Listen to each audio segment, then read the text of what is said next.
mereka itu kuat. Ya, tim medis di sana. Bahkan pada saat saya hadir pertama, saya mau ikutan langsung terlibat dalam operasi. Tapi mereka bilang, Ijilis, duduk katanya, istirahat. Ini hari pertama Anda ini tamu, silakan istirahat dulu. Saya bilang, saya datang dari jauh-jauh tuh pengen bisa langsung. Kata dia menghormati tamu, duduk dulu katanya. Biarkan kami dulu bekerja. Padahal saya lihat wajah-wajah mereka capek. Tapi mereka dengan senyumannya itu seolah-olah capeknya itu tidak dirasakan. Baru hari kedua saya kemudian diperbolehkan untuk silakan operasi. Hari ini operasi ada 5. Dokter mau yang mana? Dokter mana yang sanggup? Orang-orang kuat mereka itu, orang-orang kuat dan selalu optimis. Diagnosa yang ditulis oleh mereka adalah explosion brain injury, cedera pada otak yang diakibatkan karena efek eksplosif. Yang paling banyak itu adalah shrapnel, pecahan material yang kemudian masuk ke jaringan otak. Bisa jadi dari bom itu sendiri atau dari bom mengenai metal dan metal itu kemudian menembus. Mereka itu dalam kondisi sakit atau kesakitan, kesabaran mereka itu betul-betul luar biasa. Kadang-kadang kita melihat memang sih ada juga sih yang teriak-teriak atau gimana. Yang lebih banyak itu dengan sabarnya gitu. Mereka diam aja. Bahkan manggil-manggil kakaknya atau manggil ibunya. Tidak teriak penuh sakit itu. Bismillahirrahmanirrahim. Assalamualaikum warahmatullahi wabarakatuh. Waalaikumsalam warahmatullahi wabarakatuh. Apa kabarnya hari ini? Alhamdulillah luar biasa. Sepertinya pada lemes nih. Apa kabar hari ini? Alhamdulillah luar biasa. Semangat sepertinya. Jangan kalah sama saya. Ini kan masih muda ya. Paling tua berapa? 70 tahun? Ada? Nah, ini juga paling muda berapa tahun? Paling muda ada yang masih mungil di depannya. Iya. Ya. Alhamdulillah, puji syukur kita kepada Allah Subhanahu wa taala yang saat ini telah memberikan begitu banyak kenikmatan kepada kita semua, khususnya kepada saya pribadi untuk bisa bertemu dengan manggilnya adik aja ya, biar saya terlihat muda ya. Walaupun saya sudah tua. Atau teman Ya. Teman. Kalau teman nanti merasa dijatuhkan nanti karena seusia dengan saya. Ya, alhamdulillah sekali lagi puji syukur kepada Allah Subhanahu wa taala yang bisa memberikan kenikmatan kepada kita untuk bisa bertemu dengan rekan-rekan saya di sini. Kalau berbicara tentang Gaza, sebetulnya sejak tahun 2007 saya bermimpi untuk bisa hadir di Gaza. Ya, tahun 2007 itu sudah mempersiapkan, tapi kesempatan tidak ada, sulit untuk datang ke sana. Kemudian tahun 2012 ada kesempatan, tapi kemudian saat itu saya sedang sekolah, jadi tidak bisa pergi untuk meninggalkan Indonesia. Terakhir tahun 2021, ya tahun 2021 saya semakin serius untuk mempersiapkan keberangkatan, tapi ternyata pintunya semakin tertutup, semakin sulit. Dan alhamdulillah perjuangan 2021 itu baru Allah berikan kepada saya untuk bisa hadir di sana awal 2025, ya Januari kemarin. Tetapi Januari kemarin itu saya sudah berangkat dan tidak berhasil masuk gitu. Tidak berhasil masuk.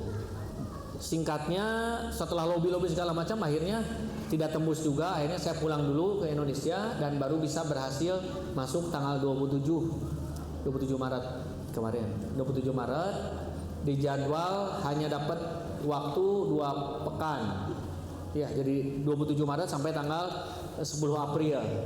Tetapi Allah begitu berbaik hati kepada saya untuk menambah, karena sesuatu akhirnya saya tidak boleh keluar pada tanggal 10, jadi ditambah 1 pekan lagi. Alhamdulillah.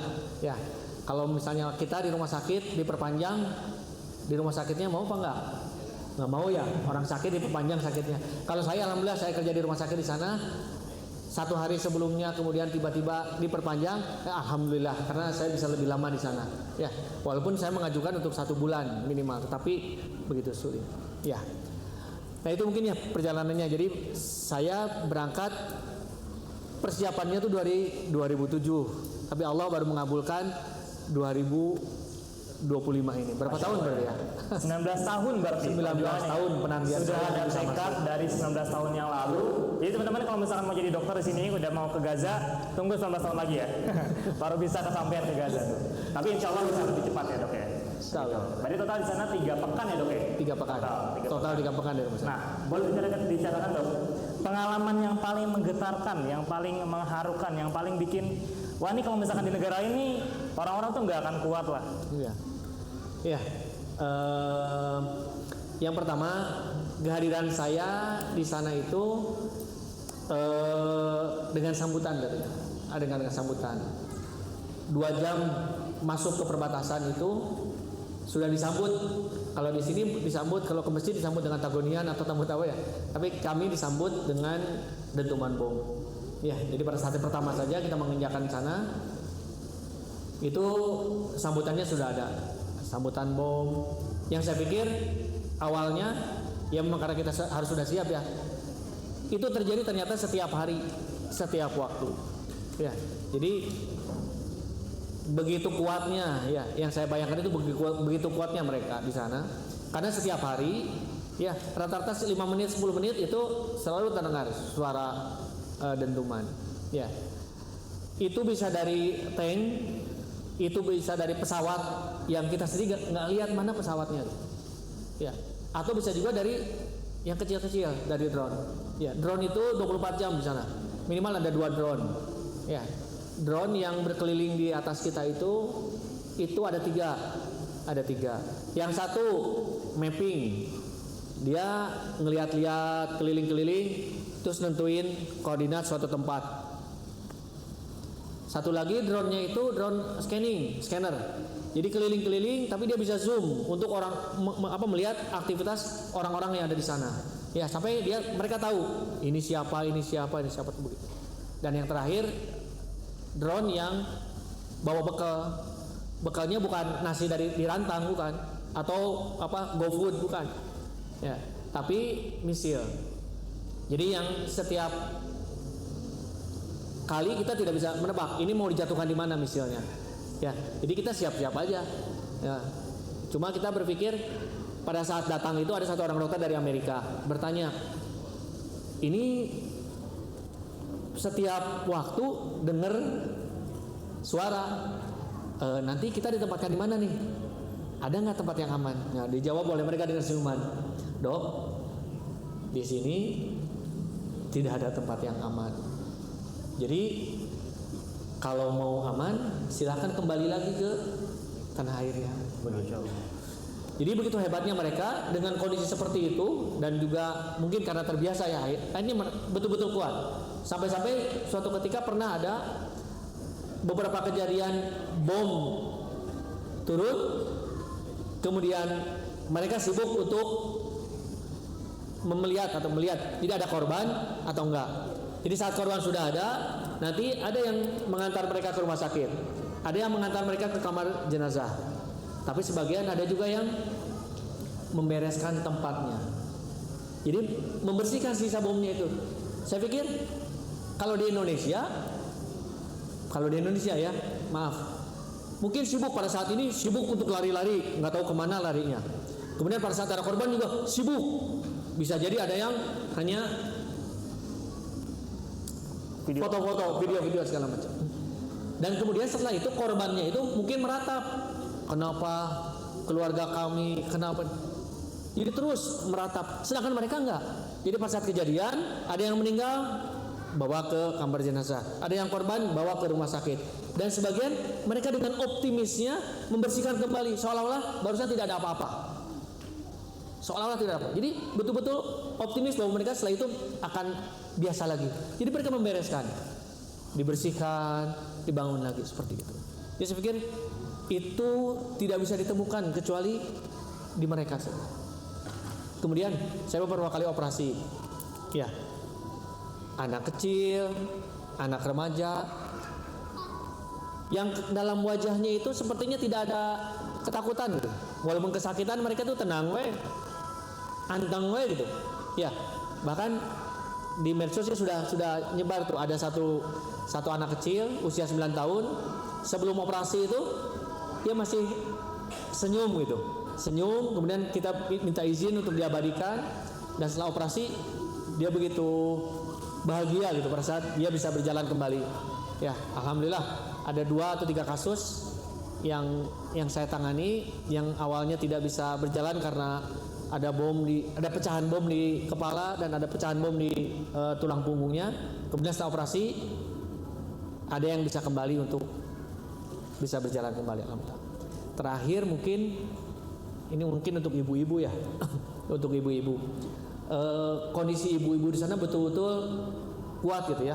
Mereka di sana Bu, rata-rata jumlah anaknya itu memang banyak, jumlahnya banyak. Berapa Saya rata-rata? ya, saya ditanya awalnya berapa jumlah anaknya, saya bilang 5. Saya 5 itu di Indonesia terasa banyak gitu ya. Di sana diketawain, dokter cuma 5 anaknya? Iya. Mereka rata-rata di atas 9 anaknya itu, anak 9. Ya, bahkan satu yang unik itu ada perawat di rumah sakit tempat saya bekerja di Urban Gaza Hospital itu, istrinya 1, anaknya 11. Masya Allah. Anaknya 11, tapi melahirkannya 5 kali. Oh, kembar semua dia? Iya, kembar.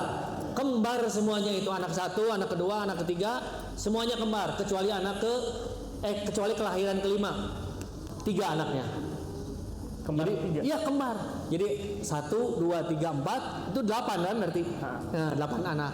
Nah, kelahiran yang terakhir itu kembarnya kembar 3. Yo. Saya bilang simpel ya Bu ya, efisien. Mau Bu? Pasti jawabnya tetap nggak mau. Ya, anaknya jadi jumlahnya banyak. Nah, ada satu kisah, seorang ibu itu punya anak 9 Bu. Anaknya 9, dan pada saat hari itu anak ke-9-nya yang kemudian wafat. Ya, anak yang ke-9-nya itu yang wafat.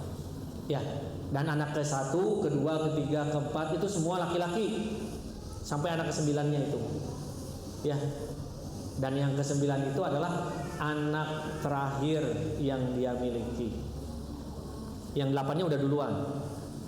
Dia nangis sebentar, tapi nangisnya bukan kunaon budak-budak di maut, bukan. Tapi yang dia sesalkan adalah, ya Allah, apalagi yang saya berikan untuk Gaza, karena anak terakhirku sekarang sudah bertemu denganmu. Jadi sedihnya karena Ya, dia khawatir kekurangan kontribusi begitu. karena dia sedih anaknya sudah habis dan dia tidak bisa memberikan sesuatu lagi buat Gaza. Masya Allah. Ya, begitu teman-teman kondisi di Gaza. Bayangin tadi 24 jam teman-teman diawasin sama senjata ya, sama misil ya. Dan itu bukan cuma darat doang, tapi udara yang bisa nge-scanning teman-teman lagi ngapain, lagi di mana gitu ya, bisa nge-zoom. Jadi benar-benar hampir nggak ada tempat sembunyi ya dok ya sebenarnya di sana. Nggak ada. Tempat sembunyinya cuma 1. Gimana? Masya Allah. Jadi memang benar-benar hanya bisa mengharapkan perlindungan dari Allah SWT. Dan Masya Allahnya tadi Allah ganti dengan banyak anak ya dok ya. Banyak anak dan laki-laki, para pejuang semua nih, kalau pejuang semua nih Masya Allah. Ya, unik memang. Kalau misalnya saya ada juga tim yang kedua yang setelah saya itu ada dokter Objin. Dia yang banyak terlibat di kelahiran. Ya, memang unik. Jadi angka kelahiran kembarnya tinggi dan angka kelahiran laki-laki juga tinggi. Tetapi secara keseluruhan bahwa memang tingkat reproduksi di sana memang tinggi gitu. Tadi rata-rata anaknya itu di atas 7 gitu. Beda di kita kan sebagian mungkin ada yang malu ya, punya anak di atas 5 ya. Malu. Tapi kalau di sana begitu bangga dengan jumlah anak yang banyak. Karena bisa melahirkan calon-calon pejuang ya dok. Betul. Gitu. Jadi definisi mati 1 tumbuh 1000 itu emang real ya, terjadi di Gaza ya. Gitu. Dan tadi juga anak-anak di sana kuat-kuat ya dok ya. Gak ada yang nangis. Di sini siapa yang takut disuntik?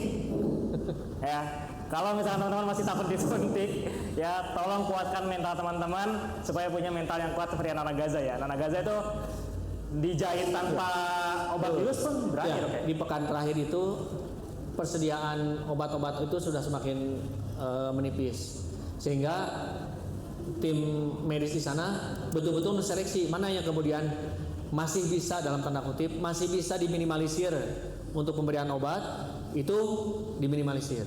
Sehingga pada saat itu untuk tindakan emergensi di rumah sakit itu betul-betul selektif.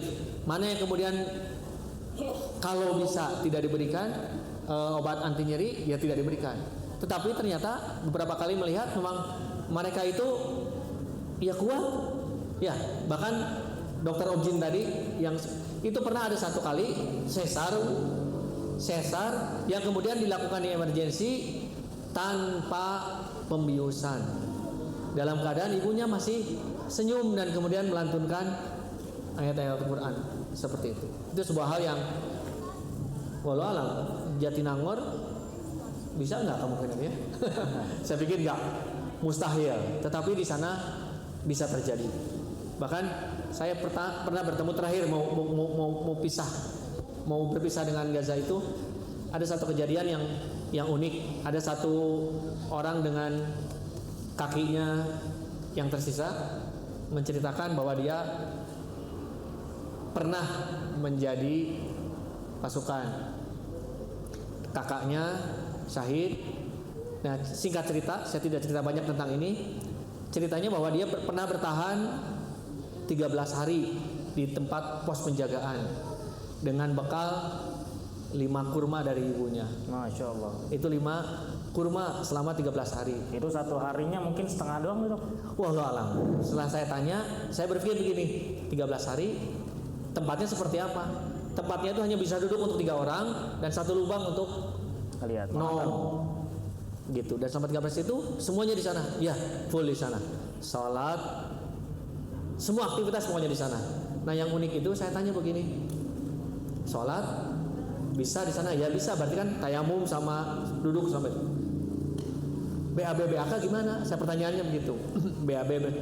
Alhamdulillah selama 13 hari itu mereka tidak pernah BAB BAK. Saya pikir ini pasti sakit. Nah, tetapi mereka tidak sakit. BAB BAK nggak ada selama 13 hari. Itu saya tanya, itu kurma 5 cukup? Cukup. 1 hari terakhir sebelum menjelang kesahidannya itu, kesahidan kakaknya, itu masih ada tersisa 1 masing-masing. Saya bilang saya nggak paham. Anda nggak lapar? Nah, itu mungkin yang saya tidak bisa paham juga, kata dia. Jadi selama 13 hari itu mereka giliran. Noong yang 2 tidur, 1 jaga 2 tidur, 1 jaga 2 tidur, gitu aja terus. Setiap mereka lelah, setiap mereka tidur, mereka sama, semua bermimpi, dan mimpinya makan. Dan setelah bangun mereka merasa kenyang. Makanya wajar 5 itu ternyata cukup.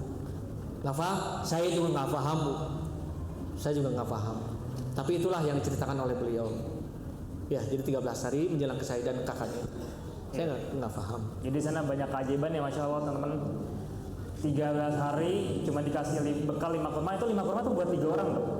Masing-masing. Oh, masing-masing 5 kurma. Ya, tapi dikasih mimpi makan makanan yang enak ya. Ketika nanti bangun kenyang ya, dan dibikin mungkin sama Allah juga ya, Bu. Ya. Dibikin nggak mules ya. Nggak mules, nggak pengen pipis. Mungkin kalau gitu sini ya. mungkin udah beli obat kali ya, mau borong obat ya. Khawatir kenapa-napa gitu. Tapi Masya Allah di sana keajaibannya di sana saya tidak ya, Pak. Ya. Nah, kalau misalkan kondisi rumah sakit dan fasilitas di sana, Dok, gimana, Dok? Ya, kondisi di rumah sakit saya di tempatnya di Gaza Selatan. Ada 2, seharusnya ada 5 rumah sakit di sana, tapi hanya 2 yang berfungsi. Di Rumah Sakit Nasser dan Rumah Sakit Eropa, ya, European Gaza Hospital. Nah, saya ditempatkan full di European Gaza Hospital. Nah, kondisi di sana pada saat hadir itu sebetulnya sarana lengkap karena sisa ceasefire sebelumnya. Jadi pasokan alat, bahan, obat-obatan segala macam menurut kita cukup lengkap. Yang jadi masalah pertama SDM-nya itu sedikit, dan yang sedikit itu pun sudah kelelahan, Bu, Pak, D, semuanya lelah karena tiap hari rata-rata mereka bisa 5 sampai 6 kali operasi. Ya, di sana saya masuk ke departemen bedah saraf, itu cuma ada 2 dokter spesialis bedah sarafnya di sana, kemudian sisanya residen. Nah, operasi yang tiap hari itu sekitar 5 sampai 10 itu dilakukan oleh mereka. Sejak kapan? Sudah lama gitu. Kemudian pada saat di sana operasi 5, 6 operasi. Nah, bahan-bahan, obat-obatan itu semakin menurun. Karena kan pintu bantuan tidak dibuka. Jadi pada saat 1 pekan terakhir itu kondisinya paling hanya cukup untuk persediaan sekitar 2 atau 3 pekan. Jadi kebayang tadi beberapa tindakan di emergensi karena keterbatasan seperti itu. Jadi terbayang tidak kalau misalnya sampai sekarang misalnya pintu bantuan itu tidak dibuka, bagaimana itu? Yang sekarang saja itu rumah sakit hanya melayani korban yang emergensi saja. Padahal kan kita lihat di sini juga sama. Ada yang sakit itu ada yang sakitnya dari dulu, ada yang sakit baru sekarang, misalnya tabrakan, jatuh atau apa gitu ya. Nah itu yang diutamakan tuh yang itu. Yang kena bom itu yang diutamakan. Yang kena tembakan itu yang diutamakan. Sedangkan yang sakit-sakit yang lainnya, hipertensi, gagal ginjal atau apapun itu di nomor 2-kan. Itu di nomor 2-kan. Kenapa? Karena sarana tidak ada. Seperti itu. Kebayang sekarang saya udah 2 pekan 3 pekan pulang, maka sekarang berarti tinggal sedikit. Kalau tidak dibuka, bisa jadi rumah sakit tutup. Iya, Masya Allah. Ya, teman-teman tadi sudah bercerita bahwasanya mereka memang sangat membutuhkan bantuan dari kita untuk fasilitas medis, begitu ya dok ya, dan juga makanan dan lain sebagainya. Maka dari itu jangan pernah berhenti untuk berdonasi ya, karena donasi itu sepenting itu ya. Walaupun memang sampai sekarang mungkin sulit ya dok ya untuk kemudian tadi pintu perbatasan dibuka, tapi kita coba pasok dulu saja ya. Ketika nanti sudah dibuka, bisa tuh buat ngebantu teman-teman kita di Palestina sana. Nah kira-kira dok, kebutuhan apa yang paling mereka butuhkan saat ini? Ya, kalau berbicara kebutuhan, saya tanya di sini butuh nggak makan, butuh nggak minum, butuh nggak yang lain? Di sana juga mereka sama. Artinya tidak ada yang khusus. Semua kebutuhan yang Anda butuhkan di sini mereka butuhkan, dan mereka semua mengalami keterbatasan karena akses masuk. Ya Anda bisa bayangkan, kalau kita di sini mau makan, ada Gojek, ada Gosen, ada segala macam, ya tanpa harus berangkat, mereka boro-boro, ya. Jadi logistik, obat-obatan segala itu semuanya dibutuhkan. Bahkan orang juga sebetulnya dibutuhkan untuk membantu mereka. Ya, mereka aja yang betul-betul harga dirinya tinggi. Mereka tidak berani, mereka tidak mau untuk meminta, mereka tidak mau untuk memelas. Tetapi seharusnya kita yang berpikir bahwa mereka adalah saudara kita. Mereka adalah bagian dari tubuh kita juga. Ya, bahkan kalau misalnya mereka ngobrol ya, saya pernah ngobrol dengan mereka.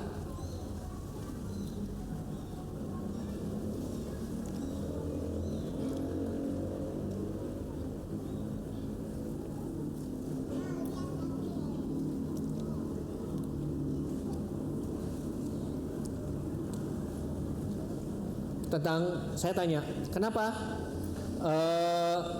Anda di sini bisa bertahan kuat gitu,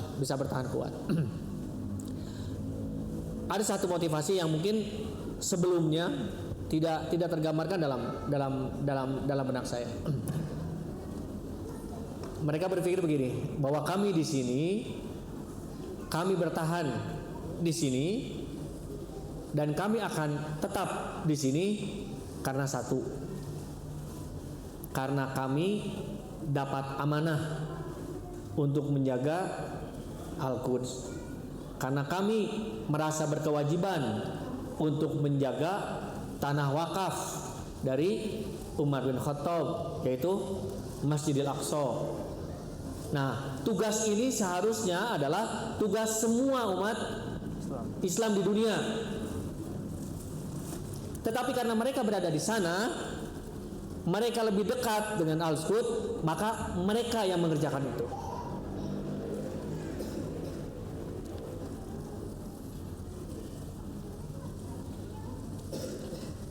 Dan mereka di sana itu menggantikan kita.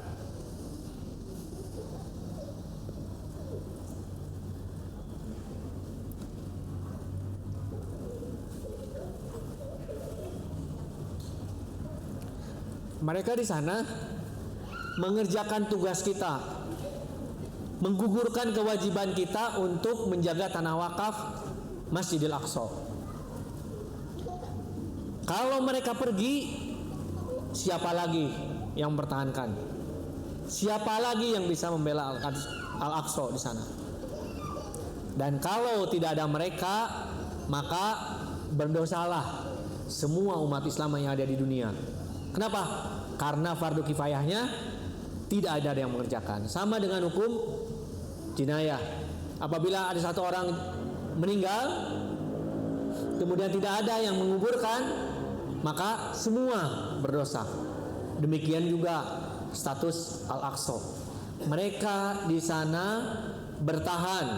Mereka di sana sedang mengerjakan salah satu kewajiban kita. Makanya seharusnya kita yang kemudian berhutang, merasa berhutang kepada mereka untuk bisa membantu mereka. Kalau bahasa Sundanya mungkin peperiheun urang teu bisa ka ditu, minimal urang kudu bantuan nu aya nu di ditu. Seperti itu. Ya. Jadi seperti itu ya. Kenapa mereka kuat? Karena mereka bahwa ini adalah amanah dari semua umat Islam yang di pundak mereka lah kemudian amanah itu berada sekarang. Ya. Masya Allah ya, betapa mulianya penduduk Gaza di sana, penduduk Palestina. Mereka rela untuk menggantikan tugas kita ya, menggantikan kewajiban kita, menunaikan kewajiban kita untuk kemudian menjaga Al-Aqsa, begitu ya, menjaga Al-Quds ya. Kita yang bisa ke sana, ya jangan santai-santai begitu ya. Kita support mereka. Kita belum bisa ke sana, kita support mereka dengan donasi, dengan doa, dengan dukungan, ya, dengan menyadarkan orang-orang di sekitar kita bahwasanya Palestina itu penting untuk dijaga, begitu ya. Begitu. Dan motivasi terbesar mereka juga tadi, masya Allah ya, untuk menjaga Masjid Al-Quds begitu. Dan apa yang kira-kira dibutuhkan? Semuanya ya. Sebagaimana kita membutuhkan semuanya di sini begitu ya. Kalau Ustaz Amar Risalah bilang, kalau ditanya perjuangan paling efektif itu apa untuk membantu Palestina? Enggak ada yang efektif, semuanya efektif ya. Semuanya yang teman-teman bisa lakukan, semuanya yang bisa teman-teman donasikan, kasih ya. Begitu untuk Palestina. Nah, Dok, kira-kira selama di Palestina sana ada nggak pelanggaran-pelanggaran hukum humanitar internasional yang dokter lihat secara langsung dan bisa disebutkan mungkin contoh-contohnya? Kalau pertanyaannya ada, banyak. Saking banyaknya sebetulnya. Tapi mungkin karena saya medis ya, jadi jangan sampai kemudian dihubungkan dengan masalah politik. Jadi begini, sepertinya pelanggaran itu sudah terlalu banyak. Kalau melihat konvensi yang berhubungan dengan aturan-aturan perang ya, yang dalam tanda kutip, walaupun sebetulnya yang terjadi di sana bukan perang, tapi lebih mendekati genosida, pembantaian. Kenapa? Kalau yang namanya perang itu ada dua kubu yang kemudian saling menyerang. Ya, selama di sana itu cuma ada 5. Ya, selama saya di sana kontak senjata itu yang saya dengar cuma ada 5. Artinya ada serangan dari orang Palestina dan juga ada balasan. Jadi artinya saling menyerang gitu. Nah, itu cuma 5. Sisanya membabi buta. Ya. Sisanya itu tiap hari itu lebih banyak penyerangan, pemboman, bukan hanya kepada tentara. Kalau misalnya tentaranya ketemu, ini kepada bangunan-bangunan kosong yang masih ada sisa mereka bom. Dalam tanda kutip buat apa ya? Tempat-tempat yang masih berdiri padahal kosong dibom. Dan lebih kasar. Dan lebih gilanya lagi, itu beberapa kali selama di sana saya dapat 4 kali serangannya ke tenda. Yang tenda itu sudah jelas area pengungsi. Bahkan terakhir 2 hari sebelum saya meninggalkan Gaza itu dekat sekali, sekitar 200 atau 300 meter dari tempat istirahat sementara saya. Itu kena. Dan korbannya 8 orang. 4 orang meninggal, 4 orang lagi masuk rumah sakit. Ya, seperti itu. Jadi kalau perang yang disusur adalah tentara. Jadi perang itu tentara dengan tentara. Kalau ini bukan. Kemudian yang kedua, kalaupun dalam kondisi perang, tetap ada aturan-aturan yang tidak boleh dilanggar. Seperti misalnya tenaga medis itu nggak boleh diserang. Karena tenaga medis itu tidak pernah melihat warna, tidak pernah melihat bendera, tidak pernah melihat suku.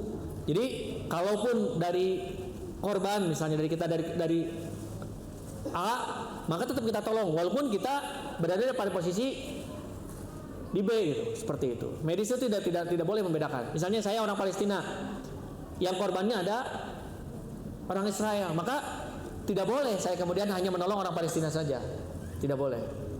Tetapi kita sama diserang oleh tentara Zionis. Kemudian wartawan itu dalam tanda kutip juga tidak boleh. Ya, jadi begitu banyak.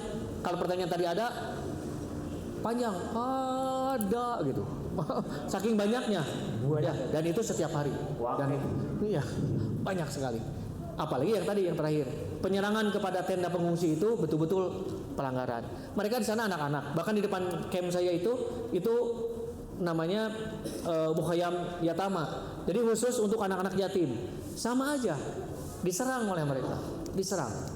Ya, seperti itu. Jadi kalau ditanya pelanggaran, ya apa yang saya ceritakan itu jauh lebih sedikit dibanding dengan apa yang sudah ada di media sosial. Dan itu real. Itu real.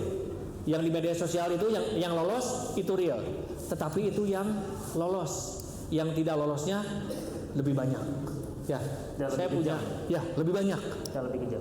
Ya, lebih kejam lagi. Ya, saya ada beberapa video. Satu kiriman dari keluarga atau satu lagi kiriman dari perawat. Itu banyak yang kemudian yang memang tidak boleh ditampilkan. Ya, tidak boleh ditampilkan. Ada yang terpisah, ada yang masih berdarah kemudian masih mengalir seperti keran segala macam. Ada yang kemudian setengah badannya nggak ada, tapi masih senyum, masih hidup, walaupun setelah itu meninggal gitu. Tapi masih setengah badan itu masih senyum bu, masih pikir gitu ya. Tapi mungkin tidak boleh dikeluarkan. Ya seperti itu. Ya, Masya Allah ya. Tadi banyak banget pelanggaran hukum humaniter internasional yang dilanggar ya. Kalau misalnya masih ada yang bingung apa yang terjadi di Gaza, ibarat gini kan teman-teman semuanya anak sekolahan ya. Beda nggak sih berantem sama bully? Beda kan ya. Kalau berantem kan sama-sama berantem nih ya, sama-sama kuat nih. Kalau ini dibully ya, dibulinya itu kejam banget dan seakan-akan kita semua yang menyaksikan orang yang dibully ini nggak boleh nolongin sama sekali, gitu ya. Itu yang terjadi di Gaza, gitu ya. Dan kalau misalkan kemarin mungkin teman-teman melihat di media sosial ketika terjadi aksi demonstrasi, ada tenaga medis yang dihalang-halangi sama aparat, udah rame gitu kan viral. Wah, ini tenaga medis dihalang-halangi, pelanggaran. Terus ada wartawan yang misalkan diintimidasi pelanggaran. Di Gaza tuh udah nggak segitu doang gitu ya, udah sangat parah gitu ya, dibantai juga tenaga medis, dibantai juga wartawan, dan itu pun yang bisa kita lihat di media sosial. Salah satunya juga yang kemarin viral yang tubuh anak kecil perempuan yang terbelah dua ya, di atas genteng, di atas atap gitu ya. Terus juga yang tubuh anak kecil ya yang terlempar bom dari bawah pindah gedung ya, sampai pindah gedung. Itu tuh yang lolos di media sosial. Sedangkan realnya jauh lebih kejam dan jauh lebih banyak begitu ya. Itu. Jadi buat teman-teman yang masih ragu untuk membela Palestina, dipertanyakan di mana nilai kemanusiaan gitu. Nah, kemudian Dok, gimana perasaan dokter secara pribadi menyaksikan situasi yang Masya Allah gitu ya, udah sangat tidak adil, seperti tidak lagi ada harapan ya. Mindset saya berubah sejak beberapa hari di sana. Apa yang ditampilkan oleh mereka, yang pertama jadi bahan pelajaran buat saya. Jadi mereka tadi sudah saya sebutkan bahwa mereka adalah orang-orang yang kuat. Mereka adalah orang pilihan. Kalau sekiranya kondisi atau ujian yang mereka dapatkan itu ditimpakan ke kita, sepertinya saya yakin bahwa kita nggak akan kuat. Tetapi karena mereka memang ditempa, sudah Allah siapkan, sudah Allah kemudian memang betul-betul kondisinya betul-betul mendukung mereka menjadi kuat. Itulah yang kemudian saya tangkap bahwa mereka adalah orang yang kuat. Tapi tidak hanya itu, mereka itu jauh dari keluhan, jauh dari sifat. Ya, beberapa kali saya tanya kondisi apapun, mereka jawabnya cuma satu, alhamdulillah kulli syai. Saya tanya orang lagi, ngap-ngapan juga misalnya dia emergency, saya tanya gimana, apa yang sakit atau apa sih? Mereka jawabnya alhamdulillah ala kulli syai. Ya, jadi tidak pernah mengeluh, tidak pernah mengeluh. Jadi saya di sana lebih banyak belajar dan merubah kondisi, bahwa apa yang kita miliki sekarang, kondisi di mana kita sekarang berada, itu betul-betul jauh dari minimal, jauh dari minimal, sehingga tidak pantas kalau kemudian kita mengeluh. Karena mereka aja di sana dengan berbagai macam kondisi gak pernah mengeluh. Ya, saya tidak pernah dengar langsung dari mereka mengeluh. Ya, minta aja tidak pernah. Ya, ada satu kejadian unik. Saya ngasih sesuatu. Jadi saya dari Indonesia itu bawa coklat, bawa permen, bawa biskuit dengan harapan bisa lolos gitu. Agak banyak saya bawa, tapi nggak lolos karena kena razia, Bu. Di perbatasan itu diambil. Ya, sebagian, jadi hanya sedikit saya yang bisa lolos masuk ke Gaza. Nah, di sana tuh saya pengen ngasih ke mereka. Mereka sampai berulang-ulang gitu. Saya kasih ini nih, mau silakan buat Anda. Ini buat kami. Iya, buat kami, buat kamu. Lama untuk menjawab, untuk ngambil itu, karena mereka nggak mau merepotkan, nggak mau menyusahkan. Sampai bertanya-tanya, ini halal buat kami. Iya, betul, saya bilang. Saya sampai sedih. Kalau di Indonesia, tas saya belum dibuka aja mereka apa dok, mau ngasih apa dok, mau ngasih begitu. Mereka udah di depan mata dikasih, mereka nanya dulu, ini buat kami, ini buat kami. Jadi ifah mereka tuh begitu tinggi, tidak mau minta. Dan sebaliknya, saya tadi ya sudah ada di film ya, hari pertama saya nggak boleh kerja, nggak boleh, suruh diem, karena saya dianggap tamu. Saya mau kerja, saya bilang jauh-jauh dari Indonesia saya kesini mau kerja, mau ngebantu Anda. Sudah, diam. Hari pertama kamu masih tamu, kami punya kewajiban untuk memuliakan tamu. Jadi saya suruh diam aja ngelihat, saya udah mau siap gitu ya. Enggak, suruh diam. Pas besoknya baru, nih hari ini ada 7 operasi, kamu mau milih yang mana? Saya lihat mereka juga kelelah, saya bilang saya ngambil 3. So, saya masih kuat hari. Saya operasi 3 segala macam. Sisanya mereka bertiga berempat seperti itu. Ya. Saya di sana makan hari pertama saja, Bu, yang enak. Sisanya enak sekali. Ya, hari pertama itu saya datang ke sana makannya kabsyah, nasi kabsyah. Ada ayamnya besar-besar, enggak kayak ayam di Jatinangor. Ayamnya gede-gede. Ya, pakai falafel, kacang-kacangan, pakai acar, tomat sama mentimun, seger pokoknya. Ada kejunya, Bu. Tapi itu wal awal wal akhiru. Itu yang pertama dan yang terakhir. Karena setelah itu saya di rumah sakit dan makannya sesuai dengan pasokan rumah sakit. Alhamdulillah lebih mewah lagi. Pagi-pagi saya disediakan rotinya juga orang barat. Roti keras, ya roti keras, tengahnya bolong. Kalau di sini kayak pizza bantat. Gitu. Saya dikasih 3, saya cuma muat 1 karena perut saya kecil. Ya 1. Siangnya itu rutin tiap hari.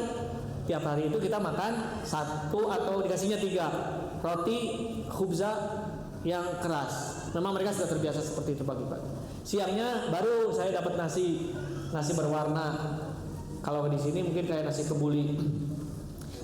Ya, jumlahnya agak besar untuk porsi saya. Porsinya besar mereka itu. Tapi ya itu saja.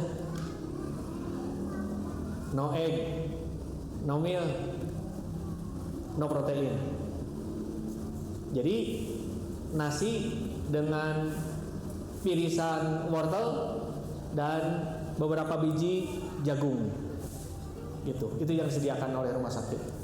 Nah, malamnya baru mewah karena saya makan seperti yang tadi pagi gitu, roti roti yang seperti tadi pagi. Nah, seperti itu. Tapi itu begitu mewah menurut kami karena tidak semua dapat itu. Di luar belum tentu mereka dapat. Kami makan itu pun berdasarkan pasokan dari rumah sakit. Ya, karyawan di sana 2 bulan itu sudah tidak digaji. Dan mereka makan sama. Pada saat pulang mereka bawa roti, kadang bawa kacang-kacangan, kadang bawa mentahnya beras, seperti itu. Ya, jadi kalau pertanyaannya perlu dibantu apa saja, nah itu salah satu yang saya rasakan seperti itu. Alhamdulillah, tapi saya selalu bersyukur karena mereka selalu bersyukur di hadapan saya, maka saya pun malu kalau saya mengeluh. Makanya saya bilang tadi, itu makanan yang termewah buat kami.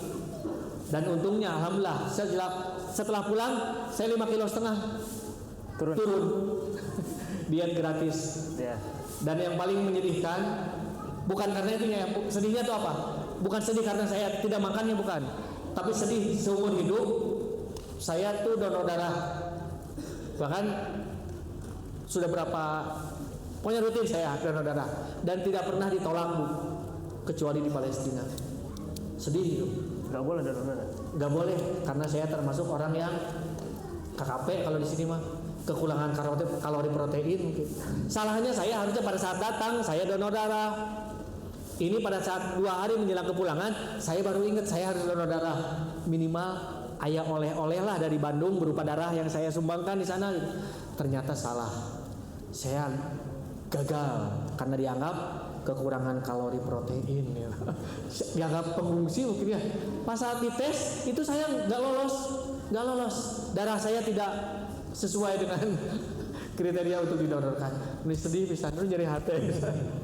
Ya seperti itu. Jadi pelajarannya buat saya lebih banyak mendapatkan pelajaran dari mereka, bukan mereka mendapatkan bantuan dari saya. Ya, karena mereka dalam tanda kutip hebat, ya, kuat, kemudian mereka begitu bersabar. Ya, Masya Allah ya teman-teman, definisi orang yang sangat bersyukur dan juga sangat sabar itu ada di Gaza ya teman-teman ya. Bahkan tadi ketika anak-anak ditawari makanan pada nggak mau ya dok ya. Kalau di Indonesia terus keguling aja langsung digorong tuh ya, telur langsung digorong, minyak kejatuhan tuh dorong ya tanpa meduliin rasa si supirnya yang mungkin lagi celaka dan sebagainya. Tapi ini di Gaza Masya Allah ya, gitu. Nah dok, reaksi anak-anak dan keluarga korban ketika mendapatkan perawatan medis, bagaimana dok? Yang saya sebetulnya kalau saya untuk berinteraksi dengan masyarakat secara umum cuma 2 hari. Karena memang saya dibatasi, saya tidak boleh keluar dari rumah sakit. Ya, dengan alasan keamanan, semua tim medis itu tidak boleh keluar. Jadi saya kemana-mana diantar. Ya, jadi saya cuma tahu 2 tempat, mes pada saat saya pertama masuk dan yang kedua rumah sakit. Gitu. Baru dapat bonus ketika pas Idul Fitri, saya bisa masuk ke camp pengungsi anak-anak yatim. Ya. Kalau interaksi saya dengan pasien lebih banyak tadi tentang penyakitnya, sebelum operasi, dan setelah operasi. Ya tadi mereka begitu kuat, begitu hebat lah seperti itu. Nah pada saat di luar saya mendapat pengalaman baru bahwa mereka ternyata dari anak kecil mereka banyak pesennya apa? Salam buat orang Indonesia, dan sebagian dari mereka banyak yang bisa bahasa Indonesia. Oh iya? Ya, karena mungkin mereka sering mendengar atau interaksi dengan. Jadi ada pendatang Indonesia, terima kasih katanya, terima kasih. Ya, sampai supir saya juga di sana, supir yang ngantar-ngantar itu sama belajar bahasa Indonesia. Ya, selamat pagi dia hafal, kemudian selamat malam karena jarang. Pas terakhir saya dijemput siang, dia bilang selamat malam, saya bilang salah, sekarang masih siang. Selamat siang, dia nggak bisa bilang siang. Selamat siang. Ya, saya bilang pakai ikhfa, jadi selamat siang. Hidungnya ditutup biar bisa bilang siang gitu ya, seperti. Mereka berterima kasih, salam. Ya, bahkan ada video saya, mereka 2 kali. Pertama berbicara pakai bahasa Indonesia. Terima kasih Indonesia, saya cinta Indonesia, gitu, seperti itu. Terus yang sesi yang kedua pakai bahasa Arab. Ya, ada satu pesan dari mereka yang saya harus sampaikan. Jadi nanti saya mau ketemu lagi di sini. Kata mereka juga sama. Kami juga pengen bertemu dengan orang Indonesia, katanya, seperti itu. Terus saya bilang, kalaupun tidak ketemu di sini, maka kita akan ketemu di Jannah, saya bilang. Masya Allah. Mereka juga sama bilang, ada satu semboyan yang kami nasibkan bareng-bareng. Saya ingat waktu kecil, waktu saya SMA, ada satu lagu, ada satu nasib dari Palestina. Nasibnya itu mungkin yang paham tahu ya, ini sebuah impian. Sanal takifi jannati.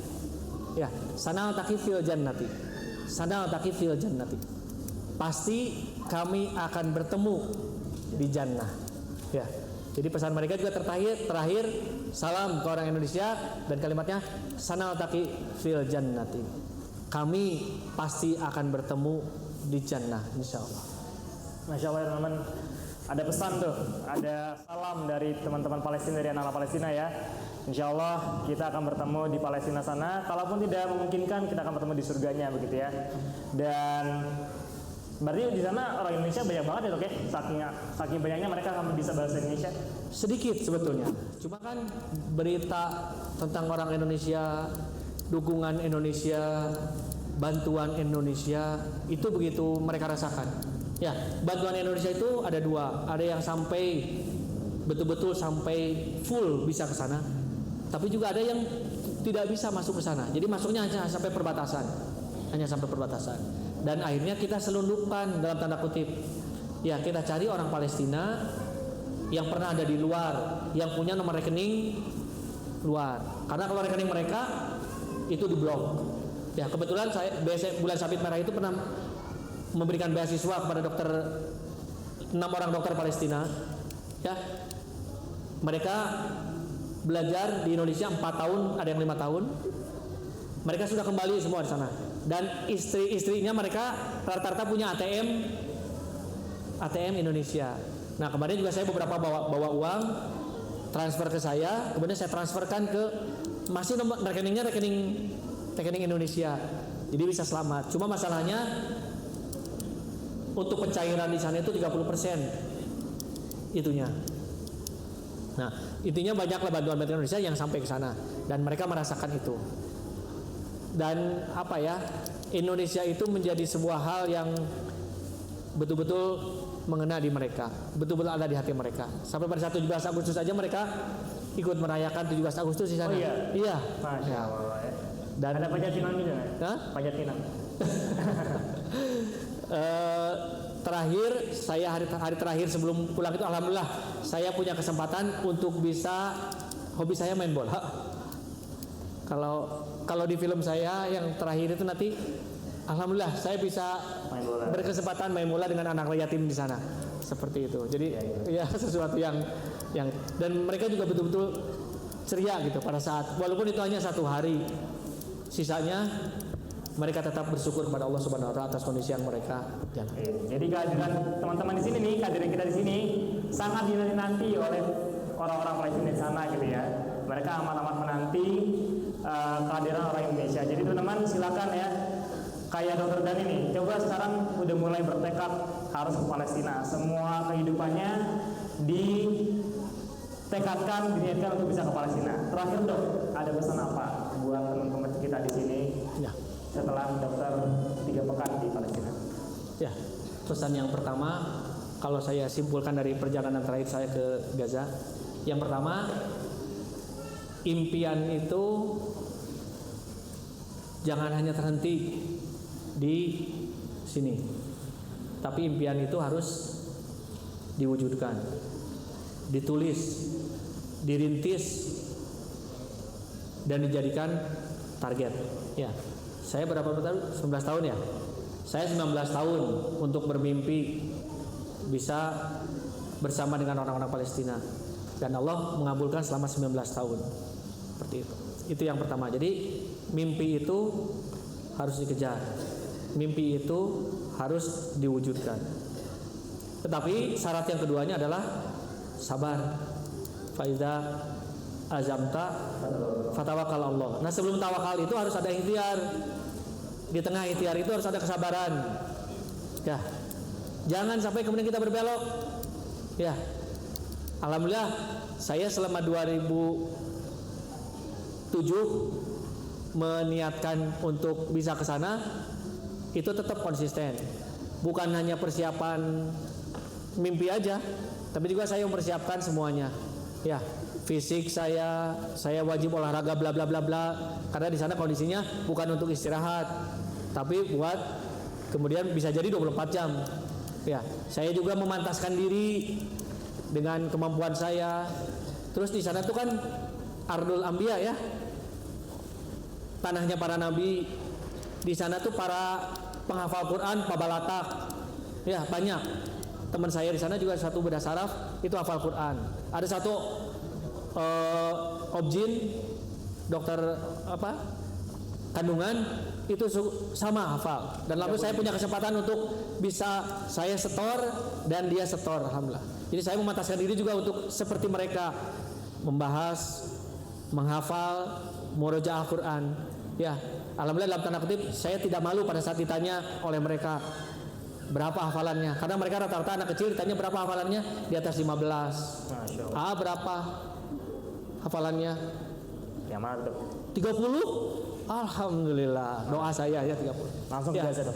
Langsung berangkat ke Gaza. Langsung berangkat ke Gaza insyaallah. Bagus. Ya, pasti tanya berapa hafalan saya bilang saya menjelang 20 juz.